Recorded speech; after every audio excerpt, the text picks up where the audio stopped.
Paris-Normandie.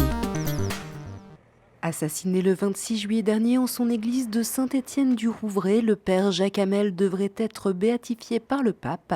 Monseigneur Lebrun a annoncé l'ouverture du procès en béatification lors de la Semaine Sainte. La béatification, c'est la reconnaissance officielle de son martyre, et à partir de ce moment-là, donc plus tard, il pourra être mis dans la prière de l'Église. Vous savez que l'Église prie Dieu et prie par l'intermédiaire des saints et de la Vierge Marie.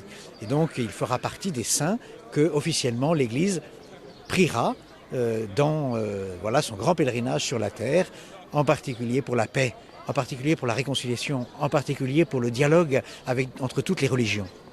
Cette procédure est exceptionnelle puisqu'elle intervient moins d'1 an après la mort de Jacques Hamel, alors que le délai habituel est de 5 ans, mais le procès très codifié peut prendre plusieurs mois, voire plusieurs années. À partir d'aujourd'hui, nous allons essentiellement auditionner un certain nombre de témoins. Une cinquantaine ont été recensés. Ce sont les témoins de sa famille, ce sont les témoins de la mort, ce sont les témoins aussi de sa vie de prêtre, de sa vie d'amitié. Comme dans un procès, donc avec un notaire, avec un greffier, avec un président qui va poser les questions, tous ces officiers sont assermentés.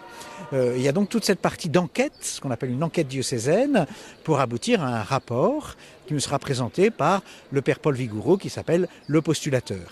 Et parallèlement, ces écrits, qui vérifient en quelque sorte sa foi, qui authentifient sa foi, vont être examinés par des théologiens. Alors ces écrits ne sont pas très nombreux, il n'a pas fait de publication, mais il a quand même prêché chaque dimanche, et il nous a laissé beaucoup d'homélies, beaucoup de sermons et un certain nombre d'éditoriaux dans le bulletin paroissial. Donc tous ces textes vont être examinés par des théologiens qui attesteront ainsi de sa foi en Jésus, mort et ressuscité. Prochaine étape, la canonisation. Pour qu'il soit canonisé, donc déclaré saint, la reconnaissance d'un miracle n'est pas obligatoire. Seule la décision du pape importe, mais cette étape ne reste qu'une éventualité.